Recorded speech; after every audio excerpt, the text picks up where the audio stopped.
that out. So Patrick Netherton Show, 11:30 The Tiger. He's Rogers, I'm Patrick, and we are pleased to welcome in our good friend and esteemed barbecue pitmaster, lovely hirsute gentleman, Rogers. He is Bryan Bingham, the owner and pitmaster of Sunbird Barbecue in Longview. Bryan, what's up, brother? Oh, not a lot, man. I'm currently driving to Celina. Not there yet, a little bit behind, but sitting in the car trying not to curse as the car is swerving in and out around me. Are you pulling the trailer? No, we are actually borrowing pit space out okay. there with from Hurtado. So just got the car right now. Gotcha. All right, look, every time I see you, you always get mad at me because I have you on to talk barbecue, and I don't let you talk about sports. And so, you know what? I'm going to give you an open forum here because you're always wearing the dumb star from the Dallas Cowboys, that ridiculous organization. Tell us. I kid. I really don't care that much. But I am curious. You know, give us some sports takes, man. I'll ask you about barbecue later. Give us some of your Cowboys. What's going on? Give us some hot sports information. Hot sports information. Well, the Cowboys are looking pretty good, despite the fact that everyone constantly tries to talk crap to me. But last time I checked, they've only lost one game, and they lost it to the Super Bowl champs. And I think they lost by a field goal, if I remember correctly. And won last week with a backup quarterback. You know, it was a bad team, but they had their backup in, so that was pretty impressive. So, things are looking pretty good for us right now. Do you feel like, I mean, the NFC is pretty loaded at the top. Green Bay, Tampa, obviously the Cowboys are up there. Saints are kind of in that mix. You've got you've got a lot of good teams up on the top of the NFC. Arizona, I should definitely mention. Do you look at this season like, okay, this is a potential Super Bowl season? Do you want, maybe, hey, a deep run in the playoffs? What are your expectations for your Cowboys this year? So as a Cowboys fan, literally my entire life that I have actually been into sports has been nothing but letdowns.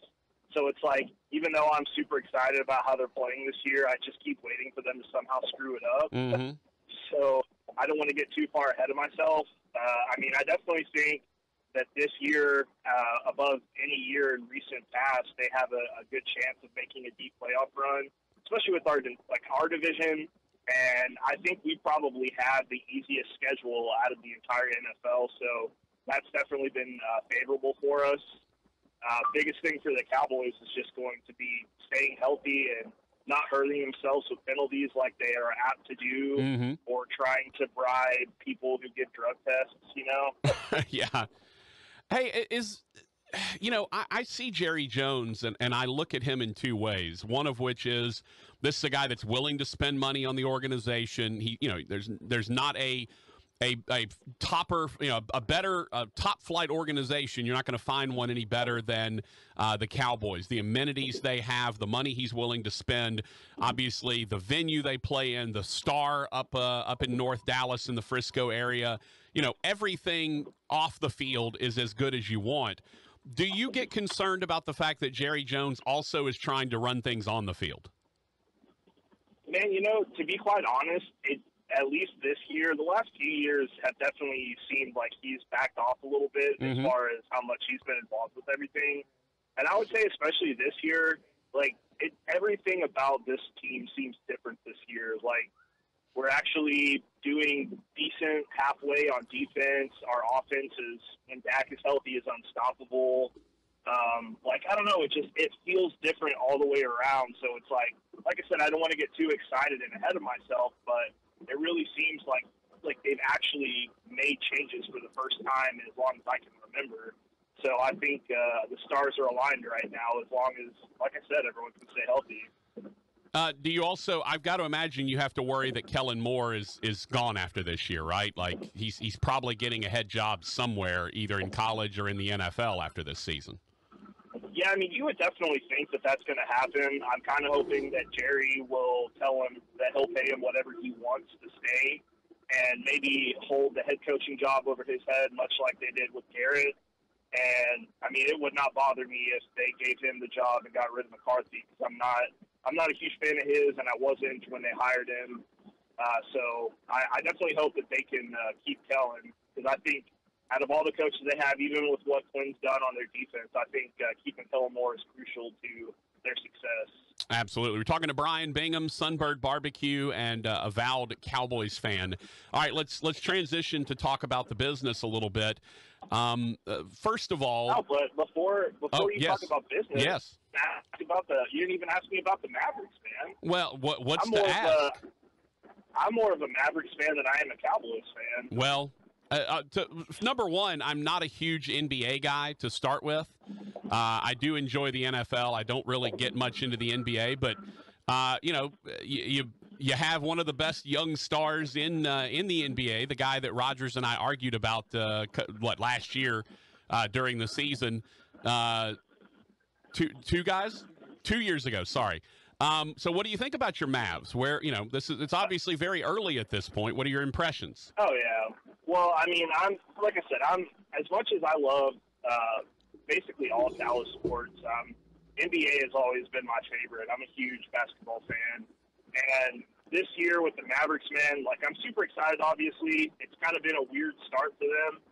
I don't know what to expect with all of the changes that they've gone through, because I would say everything they've gone through has been even more so than the Cowboys, with the coaching change, the GM having issues with health on their roster as well with KP. But I don't know. I'm excited. We got Luka, so really anything's possible at this point. Yeah, I'm telling you, he's an incredible talent. There's no doubt about that. That guy is amazing to watch.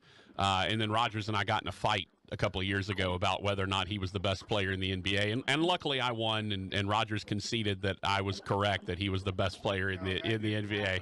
Okay, that definitely didn't happen. Definitely didn't happen. All right, Bryan, let's talk about the business a little bit, because obviously the last time we talked to you, you were just getting up and running. You had been over at Great Raft, doing a little pop-up project. That was really the first time you'd been in the trailer. Now you've kind of gotten through. That's been 6 months ago now. Tell me about where you progressed in the last 6 months and how you're feeling now. Man, it's been pretty crazy, honestly. Just from where we were when we started, the response that we received and that we continue to receive has been really more than any of us could have imagined. I mean, me and David were just talking yesterday about everything that we've done and how the business has just been every week increasing, and more people are finding out about us. We're super blessed for being a brand new company, for the success we've had so early on. And I definitely think that, a lot of that's attributed to the fact that we came from a barbecue restaurant that, that I was running. So I already had all the experience of what it took, especially going through COVID. And, yeah, man, it's been, like I said, it's been a huge blessing for us. We go through the slow days just like everyone does, but overall, I would say the response from the community has been, like I said, more than I ever even fathomed that we would receive. The Texas Monthly Top 50 list just came out a couple of weeks ago, and that was obviously a big thing. East Texas wasn't super well represented. Stanley's over in Tyler was on the list, and our friend Stephen Joseph over at Riverport was on the honorable mention list. The Bodacious with Gabe over in Hallsville was on the list as well. Were you? I know that your business was a little too young at this point to get on the list, but were you somewhat surprised or disappointed or anything about kind of how East Texas got represented on that list? Yeah, man, I definitely feel I was disappointed and a little let down with the representation. Obviously, I'm super happy for Steven and Gabe that they made the honorable mentions, as did David Slaughter out there in Sulphur Springs. Mm-hmm. But it was kind of a gut punch that obviously we went into it knowing we weren't going to make it, and so that was not ever even in my mind.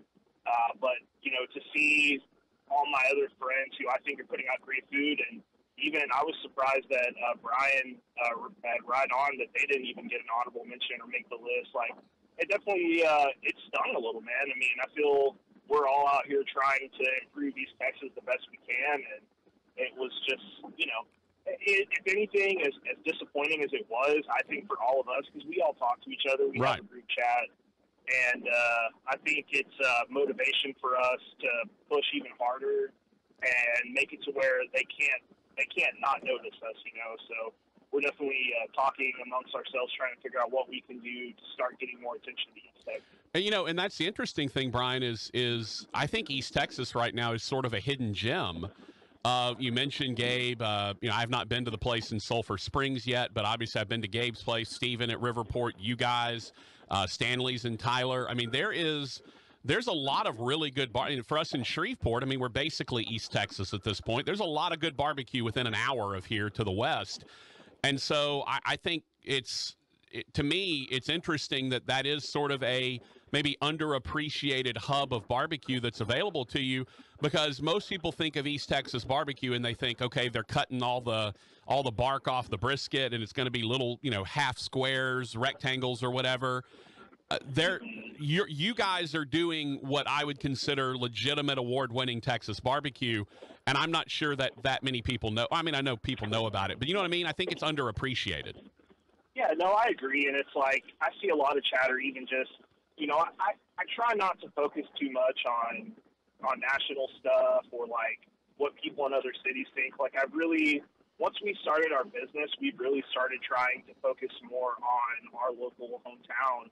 And it's like we're starting to build a name for ourselves in Longview, but it's like, you see all the online chatter, and there's really only a couple places that ever get mentioned. And I think it's just because in East Texas they've gone so long without having a craft barbecue scene like they do in Austin or DFW now or Houston. So they're not used to the things that all of us out here are doing. So, it's just going to take some time. I mean, it's just going to take teaching people and showing them that there is something better available to you. It's just new. Yeah. And I think it's going that way. And obviously I hope that in the next 4 years that, we'll all make that list.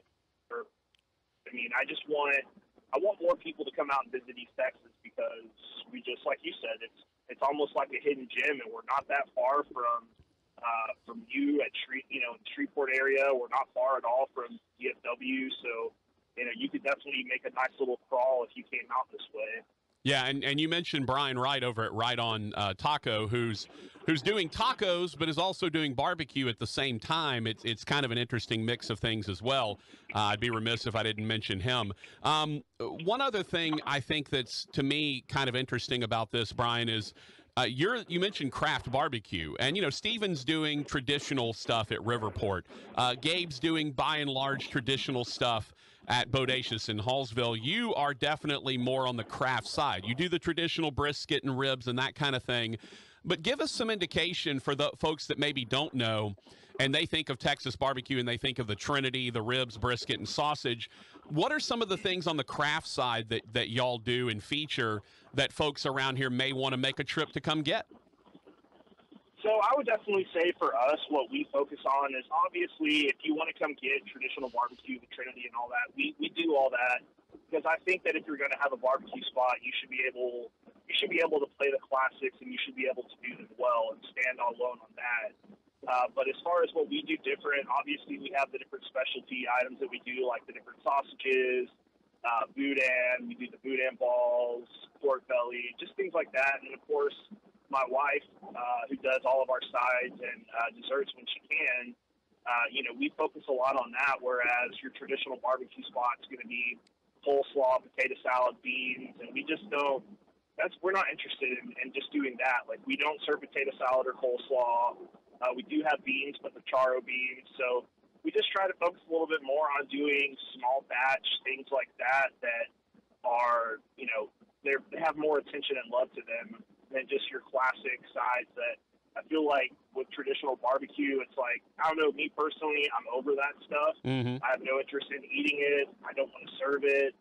And I think that that's been a learning thing for people too, because we still get people that come and ask for like potato salad or slaw, but I don't know. It's just I think barbecue is evolving into more of, not necessarily high-end kind of like if you're thinking of a chef or anything, but I don't know. I just think there's more attention to the sides now than there ever has been, and we're definitely trying to focus on that as well as making, obviously, top-class meat as well. Yeah, and I will say this, though, for as a barbecue baked beans guy, Stevens beans may be the best I've ever had anywhere. It's pretty it's pretty ridiculous how good it is.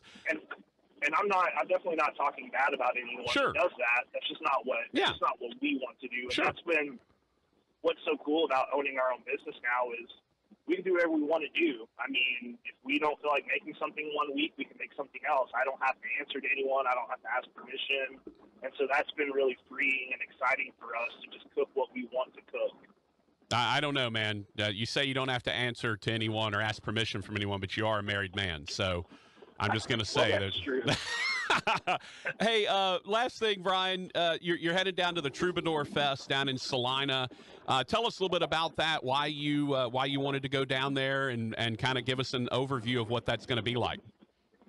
Yeah, so as soon as I had Chase that's putting this on, obviously, is the one who created Red Dirt, and every year that I've gotten to do Red Dirt, it's always been my favorite festival. Obviously, when it was in, doing Red Dirt was in Tyler, so that was cool because it was just right down the road for us. But it was just always fun. It was all of, it was some of the best places in Texas that we're friends with, and good music and good food and just a fun time. And so, when Chase parted ways with them, it was sad, but he told me the day that it happened, he's like, man, I've got something else in the works. Just be patient. I'll let you know. And the day that he sent out a text, he sent out a mass text to everyone, and it was just basically broke everything down and told us that he was doing this festival. It was going to be in Celina, and it was going to be bigger and better than Red Dirt. And I didn't even need any more information than that. I mean, he asked me to do it, and I said yes. So I'm super excited because I know that it's going to be put together well. It's going to be a great time. I've never been out to Celina before, so that's going to be cool to check that out. There's a brewery out here that I've been dying to come to, so it should be a fun weekend. Well, I know it's going to be good, and it's tomorrow and Sunday. Is that right? Is it 2 days? So it's just tomorrow. Just tomorrow, okay.